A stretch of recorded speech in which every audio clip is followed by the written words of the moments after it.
tadi masalah shampoo ya. Kalau misalnya kita pakai shampoo atau conditioner manusia, boleh nggak sih? Kan pengen minim budget gitu. Kalau itu kayaknya nggak bisa deh. Poin penting nih, kalau kucing galak jangan sampai jantungnya gitu kan.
Oke, Assalamualaikum warahmatullahi wabarakatuh.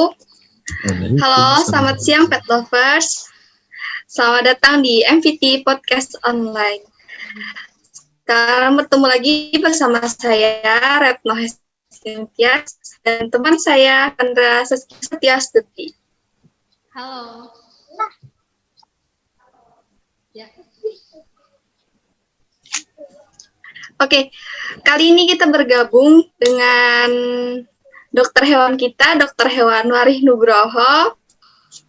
Dan hari ini ada yang spesial, karena kita terhubung dengan salah satu groomer muda yang kece, yaitu Kak Rizky Pahlepi. Halo. Oke.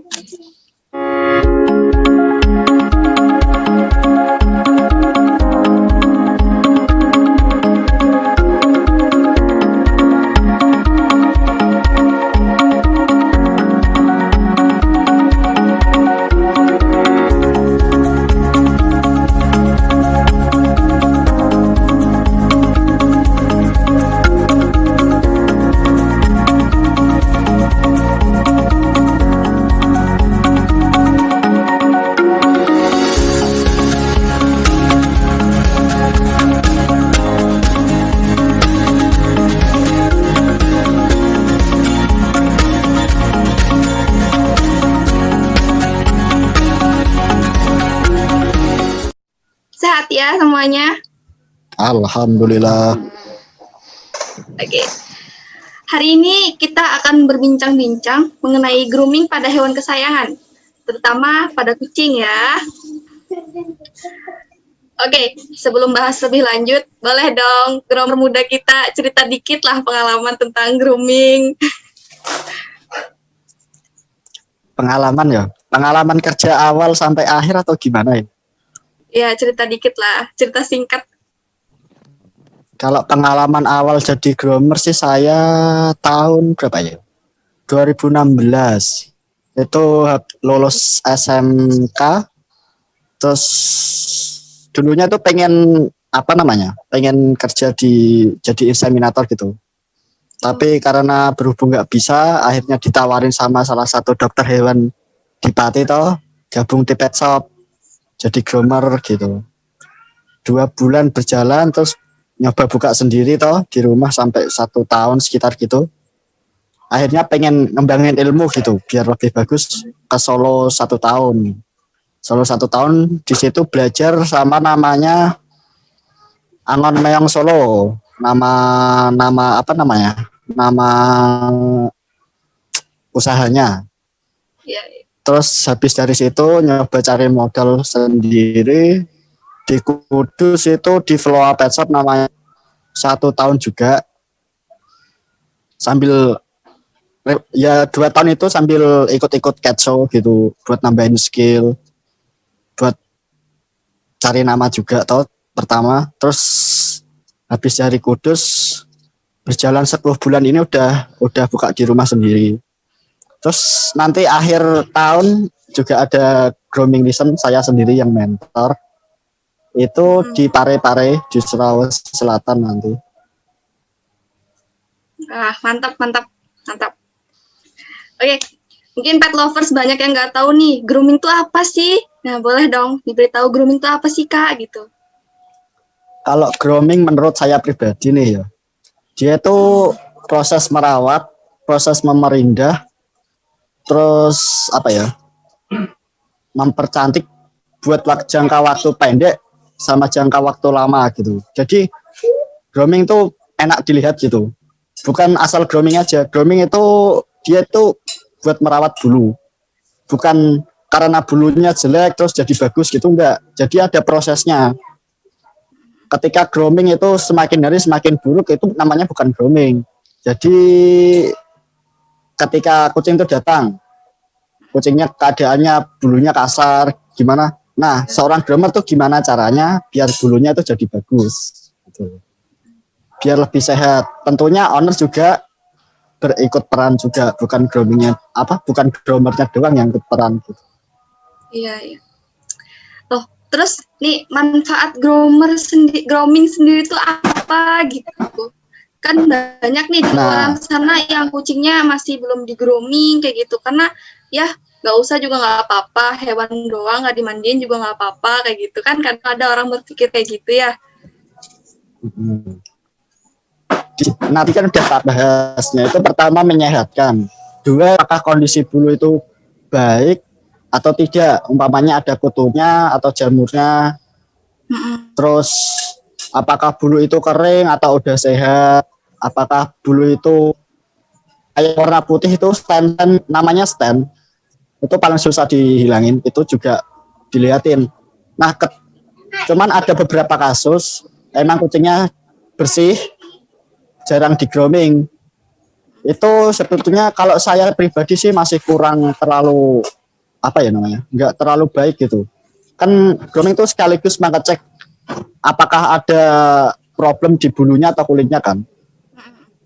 Terus apalagi ya? Itu grooming itu juga bisa membentuk karakter kucing. Saya dari dini udah di grooming gitu. Grooming dalam artian ini mandi ya, bukan memotong. Mandi bisa membentuk karakter. Dari kecil itu kalau sudah di grooming, kemungkinan besarnya karakternya lebih kalem daripada yang jarang grooming gitu. Terus apa lagi ya? Ya paling cuman itu aja sih. Terus satu lagi, menambah nutrisi eksternal selain dari makanan sama gen. Oke. Kita ke dokter hewan dulu ya, ke dokter Warih. Nah, Dok, kan kucing tuh mulai umur berapa sih, Dok, ya bagus untuk di grooming, karena kan takutnya itu bisa berpengaruh ke kesehatan kucing itu tersendiri gitu loh, Dok. Kucing itu bisa di grooming sebaiknya umur di atas 3 bulan. Karena ketika 3 bulan itu yang ada di tempat kami, kucing belum 2 bulan di grooming, atau kucing habis di grooming kok bukannya tambah sehat tapi tambah sakit, ternyata belum cukup umur. Jadi bisa tambah lesu, bisa tambah ini gitu. Umur berpengaruh ya, Dok ya? Umur pengaruh karena tuh kaitannya dengan pembentukan antibodi. Oke. Nih ke Kalepi lagi nih ya. Nah, kan kadang ada orang sayang sama uang gitu. Bisa nggak sih grooming sendiri di rumah gitu? Kalau grooming sendiri pasti bisa. Asal tahu teknik, tahu bahan-bahan yang perlu diperlukan.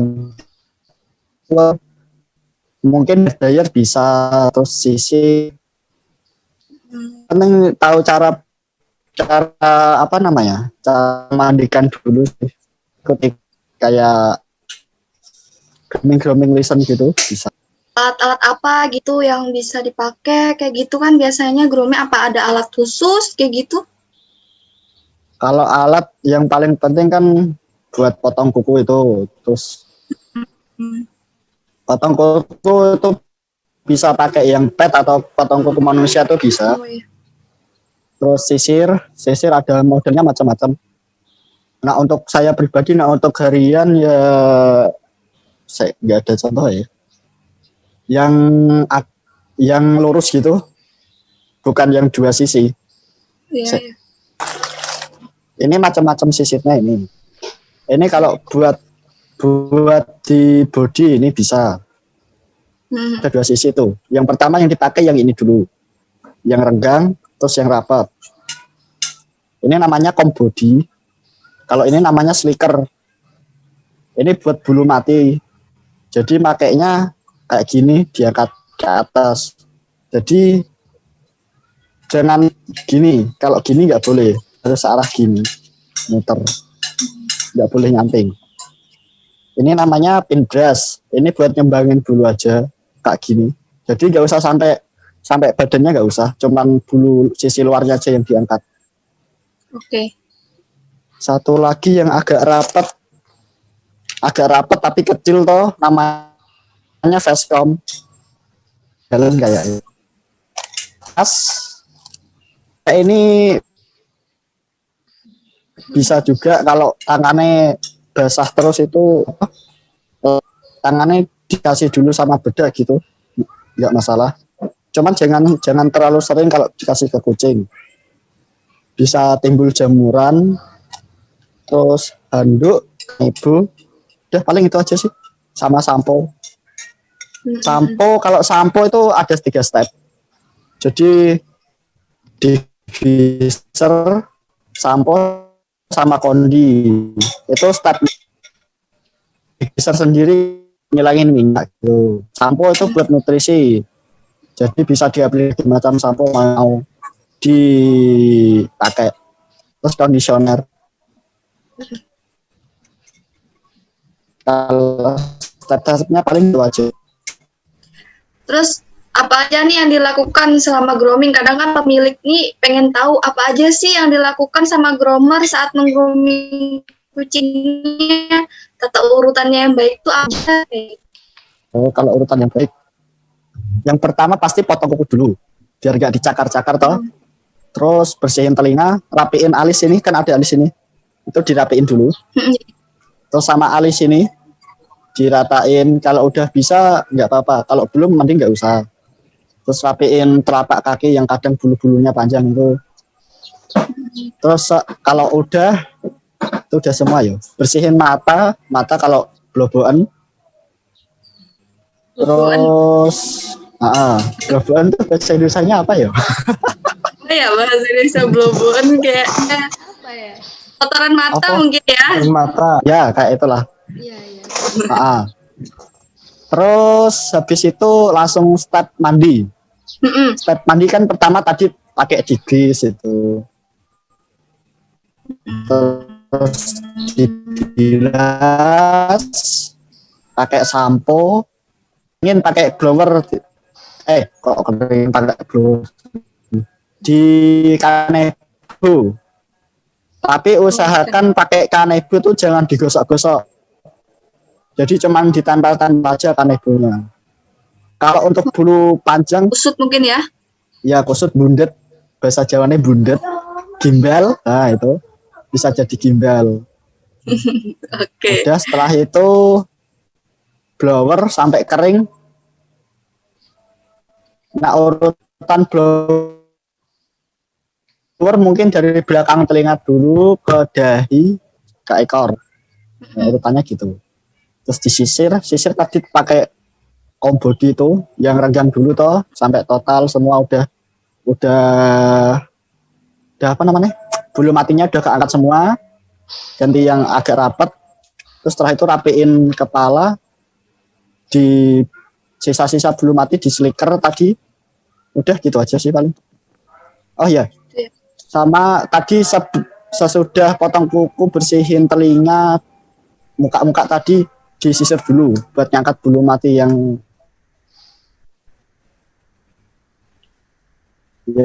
masih ada. Jadi pas mandi Oh iya. selalu perhatian yang gitu. nggak tambah bundet, nggak tambah gimbal. Ya Iya. gitu aja sih. Kita ke dokter ya, ke dokter Wari. Nih dok, kan terkadang banyak nih hewan yang nggak di grooming kayak gitu ya. Itu bisa menyebabkan penyakit apa aja gitu loh dok. Ya kalau penyakit ya biasanya penyakit kulit ya paling banyak. Istilahnya dermatitis itu dari mulai bulu kusut, kemudian ada jamur, nanti muncul kutu. Itu sih yang paling banyak sih itu. Tapi secara estetik juga lebih kurang bagus juga sih kelihatannya. Masa ada kucing bagus-bagus bulu kanan itu kan. Jadi kan nyamannya lah kalau lebih bagus di Iya, iya. grooming. Ya. Iya, untuk laki bias skabi rada riskan itu. Kalau saya mending disuntik dulu baru dimandikan. Soalnya prosesnya kalau udah mandi lama banget. Saya sendiri pernah nanganin skabies karena emang udah rada parah sampai 2 jaman mungkin di kamar mandi. Kan kasihan kucingnya mandi 2 jam gitu. Iya, iya. Masuk angin takutnya ya. Walaupun itu pakai air hangat. Gitu. Kak Lepi, banyak ya urutannya, step-step buat grooming banyak ya. Bisa nggak sih kayak misalnya kita di rumah aja yang simple-simple aja kayak gitu, bisa nggak sih gitu? Kayak sampo-nya Kalau sekali simple, aja kayak gitu. Kalau sampo sekali nggak bisa sih, itu udah step. Cuman susahnya kan kadang owner nggak kliennya nambah. Kalau waktu yang baik untuk grooming tuh berapa kali sehari misalnya? Seminggu sekali atau 3 hari sekali atau gimana? Minimal 4 hari sekali, maksimal 2 minggu sekali. Tadi masalah shampoo ya. Kalau misalnya kita pakai shampoo atau conditioner manusia, boleh nggak sih? Kan pengen minim budget gitu. Kalau itu kayaknya nggak bisa deh. Oh gitu ya. Enggak, pH-nya beda. Oke. Kurang maksimal buat bulunya. Terus sifat sulfatnya tinggi sih kayaknya di sampo manusia itu. Ya, ya. Kan Jadi terkadang masih lama-lama. banyak ya. Akibatnya Akibatnya apa sih misalnya kalau misalnya kita pakai shampoo manusia, conditioner manusia kayak gitu? kalau sampo yang manusia sendiri kan dia sulfatnya gede kalau nggak salah. Saya lupa sih kalau komposisinya. Cuman tak liatin dia sifat sulfatnya besar. Jadi untuk jangka panjang bulunya jadi lebih kering. Kayak gitu. Oke, untuk Dokter Wari mungkin ada yang ditambahkan, Dok?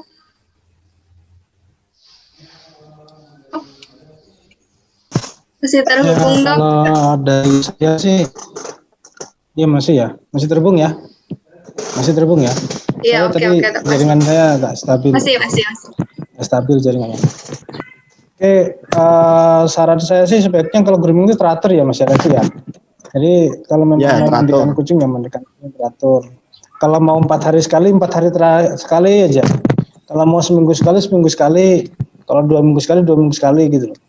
Jadi jangan loncat hari gitu. Karena kalau loncat hari nanti bisa muncul masalah. Iya. Biasanya sih kalau di tempat kami gitu ada yang kalau yang kadang hari ini grooming terus nanti datang lagi grooming sebulan lagi 3 bulan lagi biasanya udah nggak karu-karuan itu datangnya udah. Jadi kadang-kadang sampai 2 jam di situ. Jadi mandikan sampai 2 jam. Apalagi yang datang kena oli, wah, masya Allah. Ya. Kita tanya sedikit nih ya, tentang budget. Kadang kan orang sayang sama budget. Masa cuman buat mandiin kucing doang, ngeluarin uang kayak gitu. Berapa sih budgetnya gitu kan banyak yang pengen tahu nih. Siapa ini? Aku. Iya. Aku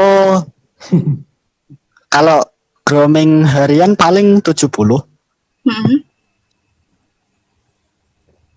Kalau yang lainnya aku ada beberapa ada beda tarif sih. Kalau grooming harian 70. Kalau sama yang potong-potong gitu, nak potong yang khusus lion cut tuh paling 50. Kalau udah masuk style ya 200-an. 200 sampai 250 gitu masuk style. Kalau grooming show 300 sampai 500. Kalau grooming show kan khusus show doang, enggak kan. Ya sekitar gitu. Kayak gitu ya. Kalau di tempat Dokter Waris sendiri nih berapa kalau grooming biasanya? Ya kalau di sini kan rata-rata masih harian ya. Harian rata-rata 50 sih pasarannya di sini. Grooming harian. Hanya 50. Untuk show nggak nyampe di sini. Asal kayak belum ada ya Mas Levi ya. Masih jarang kalau untuk head show. 1 tahun sekali kadang nggak ada loh. Kapan bikin catch show Mas Levi? Nah, nih Ayo Pak, monggo. ini catch show di Kalsel. Ini Levi bisa nih ke sini. Belum ada ya Pak ya? Catch show ini. Belum ada nih. Tahun lalu ada di Kamal ya Mas Levi ya, tapi sepi. Tapi sepi. Ya, ada. Soalnya kelihatannya di situ peminatnya masih kurang. Kebanyakan kalau wilayah Kalimantan tuh di Balikpapan sama Samarinda itu banyak. Itu setiap tahun pasti ada di situ. Di sini mereka sayang uang sepertinya ya. Bukan karena sayang uang sih, promosinya yang kurang. Oh gitu ya. Oke. Mungkin Clarisandra ada yang mau ditanyakan atau apa gitu? Ya, Yo, bicara menang-menang tentang baik. Iya nih. tema kita ya, tentang dunianya kucing. Nah, bagaimana sih cara... Suaramu kurang keras. Iya. Nah, bagaimana sih teknik atau cara buat nangani kucing yang galak? Kan biasanya banyak tuh kucing yang galak. Oh, ya. Aku ini. Iya. Kalau kucing galak itu sebisa mungkin potong kuku, bersihin itu kalau dia kondisi basah. Jadi ketika kucing kondisi basah itu dia udah linglung gitu. Mau kemana bingung. Nah, udah kondisi basah baru dipotong. Ada namanya kayak kolar. Kalau masih takut megang atau handle, soalnya nggak bisa praktek langsung ya. Iya. Kalau praktek langsung lebih enak. Ini, ini. Nanti kan dikasih kepala gitu, biar nggak kegigit. Itu bisa. Yang paling penting tuh dia posisi basah baru dibersihkan. Potong kuku segala macam itu posisi basah. Jangan posisi kering, malah kecokot. Kegigit. Iya, yang ditakutkan itu sih biasanya kucing. Nah itu korbannya nih. Pegang mau di grooming gitu malah gigit dia, padahal awal-awalnya kayak biasa aja gitu. Nah poin penting nih, kalau kucing galak jangan sampai jantungnya gitu. Jangan itu. Jadi jantungnya kayak jantung orang normal. Jadi kucing tuh bisa baca yang mau megang tuh jantungnya orangnya kayak gimana gitu. Kalau pasti dipakai mainan kucingnya langsung capok. Jadi megangnya tuh jangan kayak set ya langsung, tapi langsung set gitu. Oh iya. Jangan dibuat mainan. Gesit. Kayak gitu. Oke. Terima kasih. Kalau takut kayak gini-gini pasti kegigit. Iya. Iya. Pengalaman. Pengalaman soalnya. Ya, pengalaman ya. Nah, itu kucing galak itu. Kayaknya kita bahasnya sampai sini dulu. Boleh di lain waktu lagi mungkin ya. Monggo. Oke, makasih kalian PKC, Dokter Hewan Wari, makasih udah mau bergabung. Wih, kece aku ya. Oke.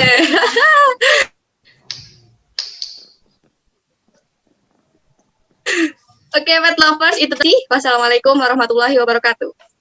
Waalaikumsalam.